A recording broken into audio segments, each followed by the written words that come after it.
সুসংবাদ কে দিয়েছে? আল্লাহ পাক জান্নাতের সুসংবাদ দিলেন। এই জমিনের মধ্যে অনেক রয়েছে আল্লাহকে মানে না, কি বলেন, আল্লাহকে আল্লাহ রব হিসেবে গ্রহণ করে না। এই জমিনের মধ্যে প্রায় 700 কোটি মুসলমান মানুষ রয়েছে।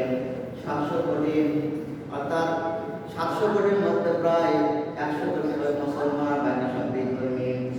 সমেত হাজিরিন, তারপর আল্লাহ রাব্বুল আলামিন এমন একটা কিতাব এই জমিনের মধ্যে পাঠিয়ে দিলেন, 24 ঘন্টার মধ্যে কোরআন কারীম সমস্ত জায়গায় তেলাওয়াত হয়, বলেন সুবহানাল্লাহ। এমন একটা কিতাব দিলেন যে কিতাব আসমান জমিনের মধ্যে সর্বশ্রেষ্ঠ গ্রন্থ কোরআন কারীম। এই কোরআন কারীমের মধ্যে আল্লাহ তাআলা জানিয়ে দিলেন, আমার বন্ধু আপনার উম্মতের জানিয়ে দিন, যারা আপনার প্রতি ঈমান আনবে, আমার প্রতি ঈমান আনবে এবং ভালো কাজ করবে, নেক কাজ করবে, আমি আল্লাহ রাব্বুল আলামিন এই জমিনের মধ্যে তাদের জন্য পুরস্কার দেব এবং আখিরাতেও আমি তাদের জন্য জান্নাত দিয়ে দেব, বলেন সুবহানাল্লাহ। জমিনের মধ্যে পুরস্কার অনেক দিয়েছেন আল্লাহ রাব্বুল আলামিন। তো একটা এক্সাম্পল দিলাম, বুঝতে পারবেন। আল্লাহ রাব্বুল আলামিন কাবাগারের সামনে জান্নাতি পাথর লটকে রেখেছেন, বলেন সুবহানাল্লাহ। মুসলমান ছাড়া সেখানে যাইতে কেউ পারে না। বিধর্মী যাইতে পারে?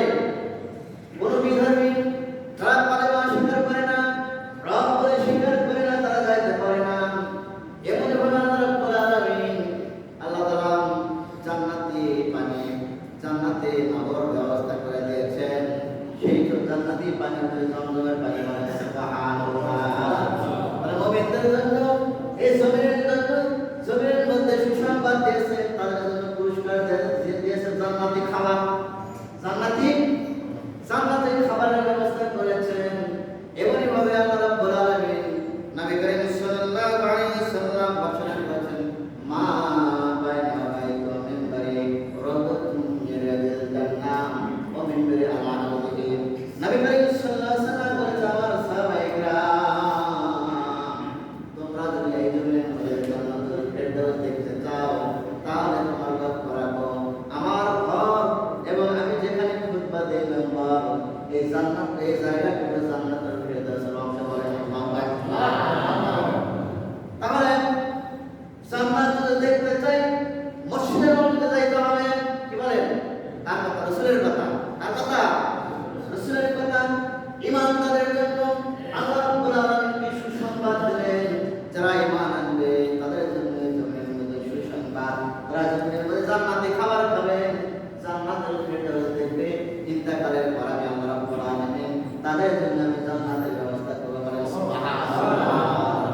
নবী করিম সাল্লাল্লাহু আলাইহি ওয়াসাল্লাম বলেছেন যে আমার ঘর এবং আমি যেখানে খুতবা দেই মেম্বার, মসজিদে নববী, এই জায়গাটা জান্নাতুল ফেরদাউস,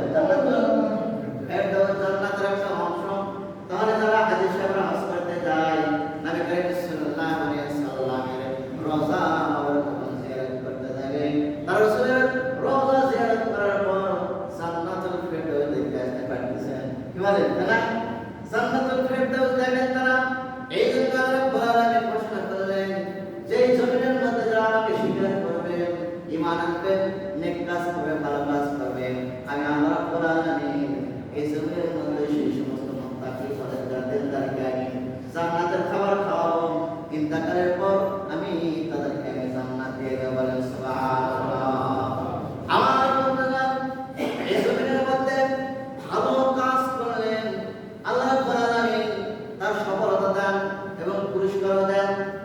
পুরস্কার, ভালো কাজ করলে জমিনের মধ্যে পুরস্কার দেন, এই জমিনের মধ্যে পুরস্কার দেন। আমরা একটা এক্সাম্পল সে হাদিসের মধ্যে বর্ণনা করা হয়েছেন, এই জমিনের মধ্যে ভালো কাজ করলে ওই বান্দা যখন আল্লাহর দরবারে প্রার্থনা করে, আল্লাহ রাব্বুল আলামিন সঙ্গে সঙ্গে তাকে পুরস্কার দিয়ে দেয়। এমন একটা সহিহ বর্ণনায় মুসলিম শরীফের মধ্যে হাদিস করা রয়েছেন এবং মিশকাতের মধ্যে হাদিস করা রয়েছেন। নবী করিম সাল্লাল্লাহু আলাইহি ওয়াসাল্লাম বলেছেন, তিনজন বন্ধু যখন ব্যবসা করতে গিয়েছিলাম, এই তিনজন বন্ধু ফেরার পথে আমার বর্ণনা গেল এবং সভা এসে গেল। এমন তিনজন বন্ধু চেষ্টা করলাম যে আমরা তো বাইরে যাইতে পারবো না, এই যে পাহাড়ের গোলা আমরা দেখতেছি,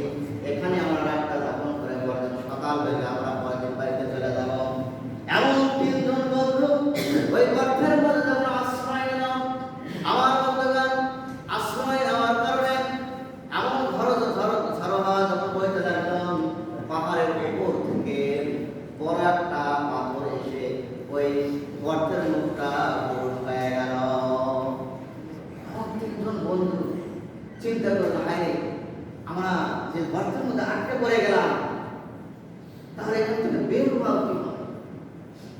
বের হওয়ার উপায়টা কি? তারা চিন্তা করলাম আমরা তো এখানেই শেষ হয়ে যাব, আমাদের আত্মীয় স্বজন পাড়া প্রতিবেশী বন্ধু বান্ধব যারা আমার সন্তান স্ত্রী তা কেউ তো আমার খবর নেবে না, আমরা তো এখান থেকে চলে বিদায় হয়ে যাব, এখান থেকে বাঁচার নিয়ে কি করে বাঁচতে পারবো? তিনজন পরামর্শ করলাম যে দেখো আমাদের জীবনের মধ্যে যদি কোনো ভালো আমল করে থাকেন, এই ভালো আমল দ্বারা যদি আল্লাহর দরবারে কবুল দোয়া করব, আল্লাহ রাব্বুল আলামিন ভালো আমলের মাধ্যমে আমাদের এই বিপদ থেকে উদ্ধার করতে পারেন। তাদের মধ্যে একজন বলল ভাই তুমি আগে বলো, সে আল্লাহর দরবারে দোয়া করল, আল্লাহ আমি গরিব মানুষ ছিলাম, ছাগল ভেড়া চড়াইতাম, প্রতিদিন ছাগল মেষ দুম্বা চড়ানোর পরে বাড়িতে নিয়ে আসার পর আমি আমার ওই ছাগল থেকে যে দুধ দমন করে আমি আমার স্ত্রীকে আগে খাওয়াই নাই, আমার সন্তানকে আগে খাওয়াই নাই, আমার বৃদ্ধ মাকে না খাওয়া পর্যন্ত আমি কোনদিন ঘুমাই না। কত মহব্বত করতো তার মাকে, তার মাকে না খাওয়াইয়া স্ত্রীকে দেন নাই, সন্তানদেরকেও। এমন সময় একদিন হঠাৎ করে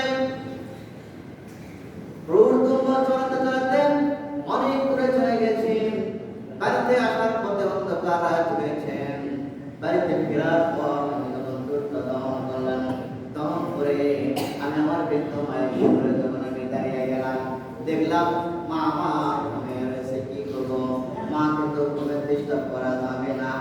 এমন অবস্থায় স্ত্রীকে খাওয়া দেয় নাই আমি, আমার সন্তানেরাও বছর নয় কান্নাকাটি করতেছে, ক্ষুধার দ্বারা বাবা আমাকে একটু খাইতে দাও, কিন্তু সেই রাত্রিতে আমি আমার সন্তানকে আমি খাইতে দেয় নাই, আমার স্ত্রীকে আমি খাইতে দেয় নাই। এমন ভাবে ওই দুধের পেয়ারাটাকে মায়ের শিহরে আমি দাঁড়িয়ে রয়েছি। এমন সময় ফজরের আজান হয়ে গেছে, মা ঘুমন্ত অবস্থায় যখন চেতন করলো, চেতনকে ডাকতে বললে বেটা তুমি এখন দাঁড়িয়ে রয়েছে, কারণটা কি বললাম না? এবং ছেলে বলে মাগো আমি তোমার খাওয়ানোর জন্য দুধ দিয়ে দাঁড়িয়ে রয়েছি, এসে দেখি তুমি ঘুমিয়ে রয়েছ, তোমাকে অপেক্ষা করে আমি এখানে রয়েছি। আজকে রাত্রিতে আমার সন্তানকে আমি খাবার দেই নাই, আমার মাকে স্ত্রীকে আমি খাবার দেই নাই। আল্লাহর দরবারে এই ঘটনাটা বলে আল্লাহর দরবারে দু চোখের পানি ছেড়ে বলে বাবু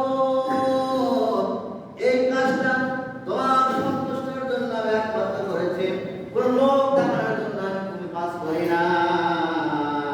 তোমার দরবারে ভালো আমলটা যদি কবুল হয়ে যায়, আল্লাহ এই বিপদ মুসিবতের সময় তুমি আমাদেরকে বিপদ থেকে উদ্ধার করেন। সুবহানাল্লাহ। দোয়া করার সঙ্গে সঙ্গে আল্লাহর রহমতের দরিয়ায় রহমতের সাগরের মতো দোল ছুটতে শুরু করে দিলাম। আল্লাহ রাব্বুল আলামিন সঙ্গে সঙ্গে ওই পাথরে ওই গর্তের মধ্যে একটু পাথর সরিয়ে দিলেন। আল্লাহু আকবার। ভালো কাজ করলে আল্লাহ রাব্বুল আলামিন জমির মধ্যে পুরস্কার দেন কিনা? কথা বলেন, দেন কিনা? এই জমির মধ্যে পুরস্কার দেন। এই হাদিস দ্বারা প্রমাণিত। তাহলে বাপ মায়ের সেবা করলে জান্নাত দিবেন কে? কারণ নবী করিম সাল্লাল্লাহু আলাইহি ওয়াসাল্লাম বলেছেন তোমার বাবা যদি সুখে শান্তিতে থাকে, অর্থাৎ সন্তুষ্ট হয়, তুমি কিন্তু জান্নাত পাবা। আর তোমার বাবা যদি কষ্টে থাকে, নির্ঘাত তুমি জাহান্নামী। কে বলেছে? রাসূল বলেছেন। কে বলেছে? রাসূল বলেছেন। আরেকজন বন্ধু ডাকতে বলল ভাই আমি আমার চাচাতো বোনকে অত্যন্ত ভালোবাসতাম, বিবাহ করার জন্য তাকে প্রস্তাব দিয়েছিলাম, কিন্তু আমার চাচাতো বোন বলেছেন তোমাকে আমার নিকট যদি 100 দিনার নিয়ে আসতে পারো তাহলে তোমার সঙ্গে আমি বিবাহ করব। আমি অত্যন্ত কয়েকটা দিন কষ্ট করে 100 দিনার যখন আমি সংগ্রহ করলাম, সংগ্রহ করার পর যখন আমি আমার চাচাতো বোনের নিকট চলে গেলাম, এক পর্যায়ে এমন নির্জন চলে গেছে, আমি তাকে তার সুযোগ নষ্ট করার জন্য চেষ্টা করতেছি, বিবাহ এখনো হয় নাই। এমন তো আমার ভাই চাচাতো বোনটা ডাকতে বলল ভাইজান তুমি যে আমার সুযোগ নষ্ট করার জন্য এখানে এসেছো, কিন্তু এই আচরণ দেখতেছে কে? আল্লাহ দেখতেছেন ওই জায়গা থেকে ওই ব্যক্তি ফেরত এসেছে আল্লাহর দরবারে দুঃখে পানি ছেড়ে দেব আল্লাহ ওই জায়গা থেকে আমি জিনার কাছ থেকে ফেরত এসেছি তোমার পায়ে কার পায়ে আল্লাহর পায়ে যেখানে কে দেখতেছে আল্লাহ পাক দেখতেছেন এই ভয়ে আমি ফেরত এসেছি আল্লাহ এই কষ্ট তোমার সন্তুষ্ট হয় তোমার ভালো লেগে থাকে আল্লাহর রহমতের দূরে যখন হয়ে গেল আল্লাহ রাব্বুল আলামিন আরেকটু পাথরটা সরিয়ে দিল আল্লাহু আকবার এখনকার সমাজে যদি বিবাহিত হোক আর অবিবাহিত হোক আমাদের যে ঈমান নির্জন অবস্থায় কোন নারীকে যদি পাই তাহলে কি অবস্থা হবে চিন্তা তার ঈমান কি ছিল কত বড় কি বলে তার ঈমান কি ছিল আমাদের তো নিজের বউ রেখে অন্যের কাছে যায় অনেকে কি বলে যায় কিনা আমাদের মধ্যে আছে না অনেক লোক রয়েছে কিন্তু সেই ব্যক্তিটার ঈমান ছিল কত তেজি কত বড় একমাত্র আল্লাহর ভয়ে সেই দিন আল্লাহর দরবারে দোয়া করেছিল সে আমাদের জন্য এমন ভালো আমরা আমল করতে পারবো যত বিপদ মুসিবত আসবে যতই আমাদের সঙ্গে কোনো ভরসা করবো কার উপরে আল্লাহর উপরে ভরসা করবো সময় তো হাজারে তাহলে আমরা এখান থেকে আমরা শিক্ষা গ্রহণ করতে পারি আমাদের সামনে যতই গুনার কাজ আসবে এগুলো আমরা করবো না করবো এমন গুনার কাজ করবো না আপনারা জানেন ইউসুফ চলে যাওয়ার ঘটনা এবং শিক্ষা গ্রহণ করতে হবে আমাদেরকে 3 নম্বর ব্যক্তি যখন ডাকতে বলল আমি এখন বাড়িতে কামলা করতাম কাজ করার পরে কিছু টাকা ছিল পয়সা ছিল আমি গরিবকে বললাম ভাই এই টাকাটা তুমি রেখে দাও আমি যখন আসবো আমার হাতে তুমি ফেরত দিয়ে দেবেন কিছুদিন পর যখন আমি ওই মনিবের নিকট চলে গেলাম যা দেখি ডাক্তার বললাম ভাই আমার টাকাটা তুমি ফেরত দাও তিনি ডাক্তার বললো দেখো আমার সামনে যতগুলো শত শত কর্তুম্ব ছাগল দেখতে পাচ্ছ এইগুলো তুমি নিয়ে যাও কাজ করছে হতভম্ব হয়ে গেল কয় টাকা মাত্র কাজ করছে আর শত শত ছাগল দেখাচ্ছে ভেড়া দেখাচ্ছে তার কারণটা আমার সঙ্গে কি উপহাস করছো বলছে ভাই না তোমার টাকা দিয়ে আমি ছাগল কিনেছি এই ছাগল বাড়তে বাড়তে প্রায় 100 বেশি হয়ে গেছে বলে সুবহানাল্লাহ আমি তো 10 টাকা রাখে 500 টাকা রাখি দিতে চাই